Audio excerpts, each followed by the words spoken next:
El fantasma de Canterville y otros cuentos, de Oscar Wilde. Capítulo 3. La mañana siguiente, cuando la familia Otis se reunió para desayunar, hablaron un poco del fantasma. Naturalmente, el ministro de Estados Unidos estaba un poco molesto porque hubiera rechazado su regalo. No pretendo, afirmó, causar al fantasma ningún daño personal, y debo agregar que, si consideramos todo el tiempo que él ha estado en esta casa, no me parece de buena educación arrojarle almohadones. Lamentablemente, ante este justo comentario, los gemelos soltaron estruendosas carcajadas. Por otra parte, continuó el ministro, si no acepta usar el lubricante Rising Sun, tendremos que quitarle sus cadenas. Sería imposible dormir con tanto ruido proveniente de las recámaras. Sin embargo, durante el resto de la semana no fueron molestados. Lo único que llamaba su atención era la continua renovación de la mancha de sangre sobre el piso de la biblioteca.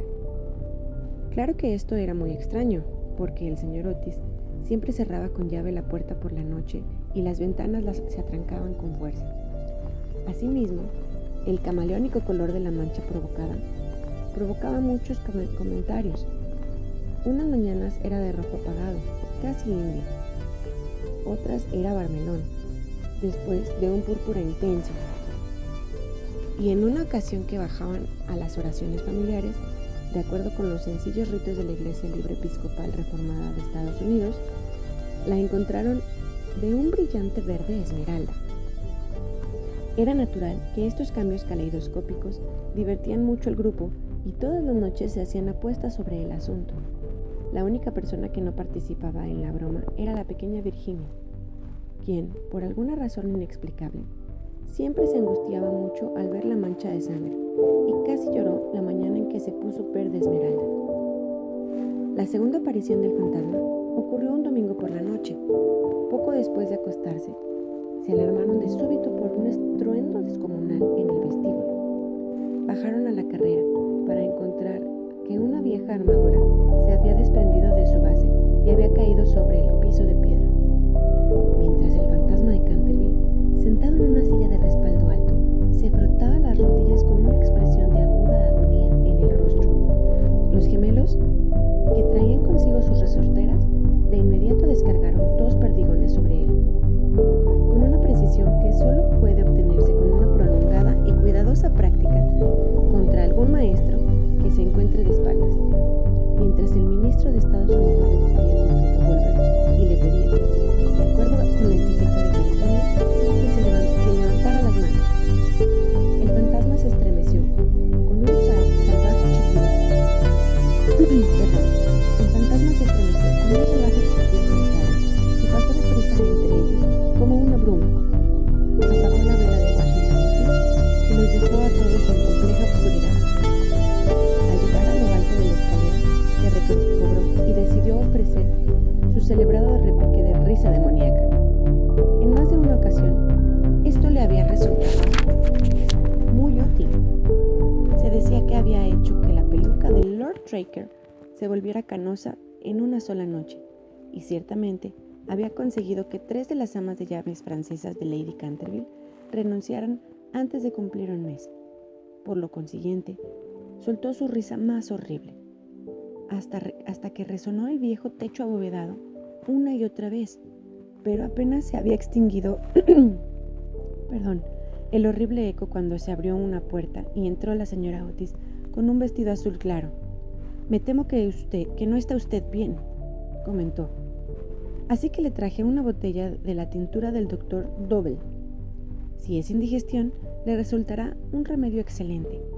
El fantasma la miró con furia y de inmediato comenzó a prepararse para convertirse en un enorme perro, una proeza por la que era merecidamente reconocido y a la que la familia del médico siempre le había atribuido la permanente idiotez del tío de Lord Canterville, el honorable Thomas Orton. Sin embargo, el ruido de pasos que se acercaban lo hizo dudar, por lo que se limitó a volverse ligeramente fosforescente y desapareció con un profundo gemido de cementerio. Justo cuando los gemelos se le acercaban, al llegar, a su habitación, se vino abajo por completo y fue presa de la más violenta agitación. Por supuesto que la vulgaridad de los gemelos y el burdo materialismo de la señora Otis eran muy molestos, por lo que en realidad lo que lo consternaba más era que había sido incapaz de ponerse la armadura. Había esperado que hasta a un norteamericano moderno le encantaría ver a un fantasma con armadura, sino por una razón más sensata, cuando menos por respeto al poeta favorito de su país, Longfellow, con cuya graciosa y atractiva poesía había pasado las aburridas horas en las que los Canterville estaban en la ciudad. Además, era su propio traje, lo había usado con gran éxito en el torneo de Kenilworth y se lo había elogiado nada más y nada menos que la reina virgen misma. No obstante, cuando se lo puso, lo venció por completo el peso del enorme peto de la armadura y el yelmo de acero, por lo que cayó pesadamente sobre el piso de piedra. Se raspó severamente las rodillas y los nudillos de su mano derecha. Durante los siguientes días estuvo muy enfermo y apenas salió de su habitación, excepto para conservar la mancha de sangre en un estado correcto. Sin embargo, al atenderse con tanto cuidado, se recuperó y decidió hacer un tercer intento para atemorizar al ministro de Estados Unidos y su familia. Eligió, por el modo en que amaneció, el viernes 17 de agosto, y pasó casi todo el día revisando su guardarropa, hasta que al fin se decidió por un largo sombrero de alas caídas con una pluma roja, un sudario con adornos en las muñecas y el cuello, y un puñal herrumbroso. Por la tarde se desató un violento aguacero y el viento era tan intenso que todas las puertas y ventanas de la vieja casa se sacudían y traqueteaban. De hecho, era el clima que más amaba. Su plan de acción era este. Iba a dirigirse en silencio a la habitación de Washington Otis, a arrastrarlo hasta el pie de la cama y a apuñalarlo 3 veces en la garganta. Con una música lenta, se hacía Washington un singular rencor. Sentía hacia Washington un singular rencor, porque sabía bien que era quien acostumbraba a quitar la famosa mancha de sangre Canterville, usando el detergente Pinkerton Paragon.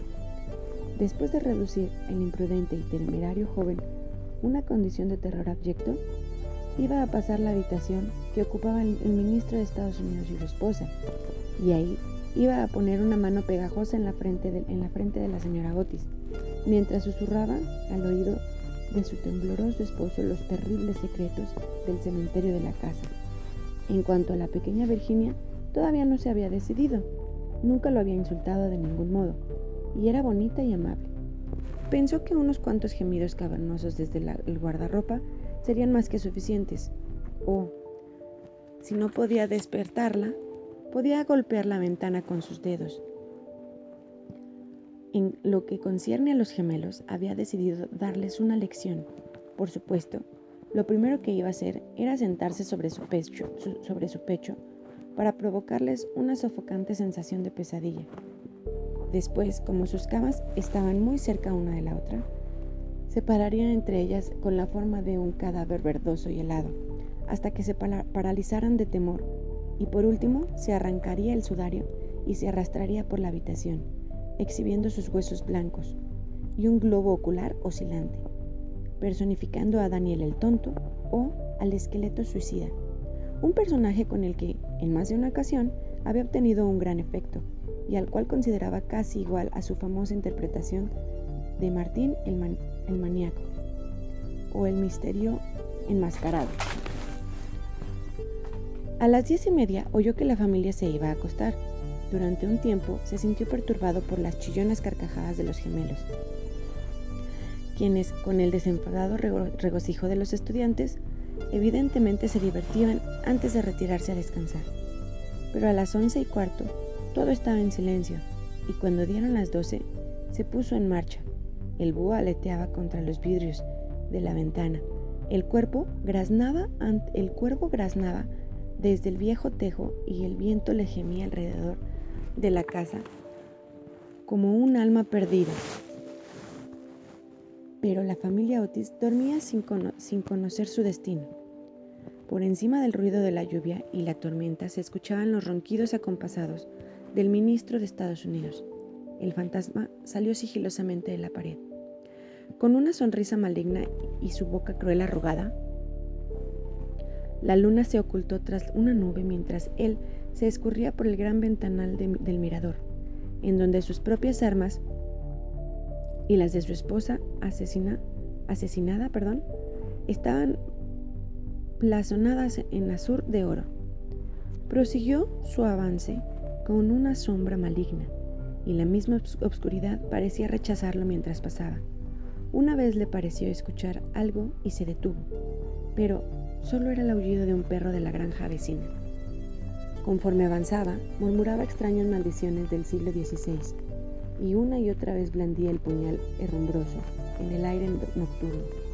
Por fin llegó a la esquina del corredor que conducía a la habitación del desafortunado Washington. Se detuvo ahí por un momento. El viento despeinaba los largos y canosos mechones del cabello, y formaban fantásticos y grotescos pliegues del sudario del hombre fallecido. El reloj marcó las 12:15 y él sintió que había llegado la hora. Se rió entre dientes y dio vuelta a la esquina, pero tan pronto como lo hizo, se cayó de espaldas con un gemido lastimero de terror y ocultó su rostro blanquecino entre sus largas y huesudas manos. Justo frente a él estaba parado un horrible espectro, inmóvil y una imagen esculpida y tan monstruoso como el sueño de un loco. Su cabeza era calva y bruñida, su rostro redondo, gordo y blanco, y una raíz espantosa parecía haber transformado sus rasgos de una mueca eterna. De los ojos surgían rayos de luz escarlata. La boca era un amplio pozo de fuego y su ropa tenía un aspecto atroz, como el de él mismo, y envolvía con nieves silenciosas la forma de un titán. En el pecho llevaba una pancarta con una escritura extraña, de caracteres antiguos. Parecía un pergamino lleno de vergüenzas, un registro de pecados inmencionables, un terrible calendario de crímenes y, en su mano derecha, sostenía en alto una espada de acero reluciente.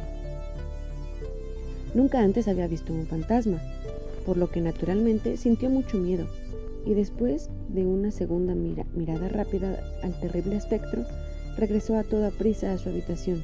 Se tropezó con un largo sudario mientras iba por el corredor y por último dejó caer el puñal herrumbroso dentro de las botas del ministro, en donde el mayordomo lo encontró en la mañana. Una vez en la privacidad de su propio apartamento, se dejó caer en un camastro y ocultó su rostro bajo las sábanas. Sin embargo, después de un rato, se impulsó al valiente y antiguo espíritu de Canterville y decidió ir a hablar con el otro fantasma, tan pronto como viera la luz del día. Por lo tanto, justo cuando el amanecer le daba a las colinas de un color plateado, regresó al lugar donde había visto por primera vez al espeluznante espectro, sintiendo que, después de todo, 2 fantasmas eran mejor que uno, y que con la ayuda de su nuevo amigo, se sentiría bastante seguro para poder lidiar con los gemelos. Sin embargo, al llegar al lugar, contempló una escena horrible.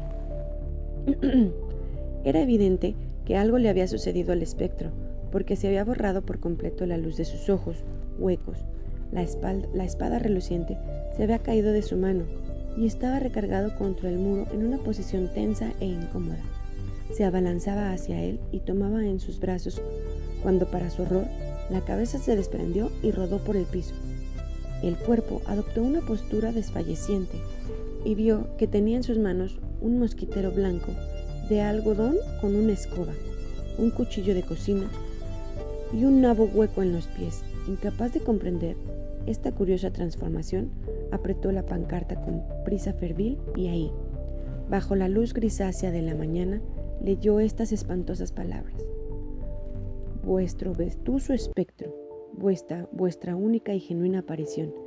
Tened cuidado con las imitaciones, sabed que todas las otras marcas son falsas. Todo el asunto pasó ante sus ojos. Lo habían engañado. Frustrado y burlado, el milenario carácter de Canterville apareció en sus ojos, junto sus encías desdentadas, levantó sus manos deformes por encima de su cabeza y juró, de acuerdo con la pintoresca fraseología de la escuela antigua, que cuando el gallo hubiera emitido dos veces su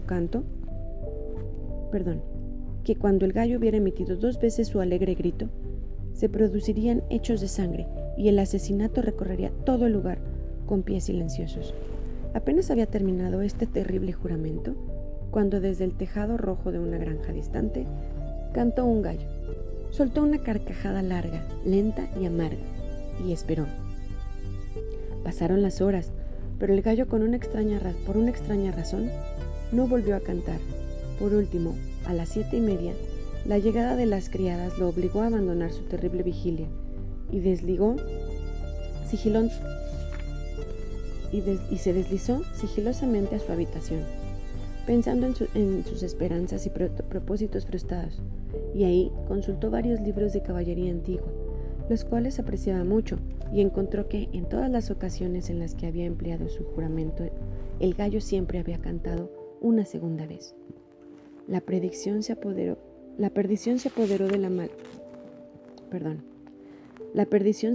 de la malvada ave, murmuró.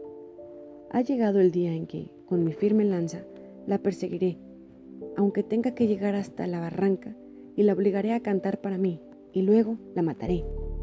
Después, se retiró a un cómodo ataúd de plomo y permaneció ahí hasta la noche. Fin. Gracias por escucharme y una disculpa por mis pequeños errores. Ando un poco indispuesta de mi garganta, pero no hay problema. Seguiré haciendo estos audiolibros con la mayor frecuencia posible. Si les gustó el audiolibro, por favor denle like, suscríbanse y aprieten la campanita para que les llegue la notificación de cuando termino mis audiolibros. Gracias, bonito día, bye bye.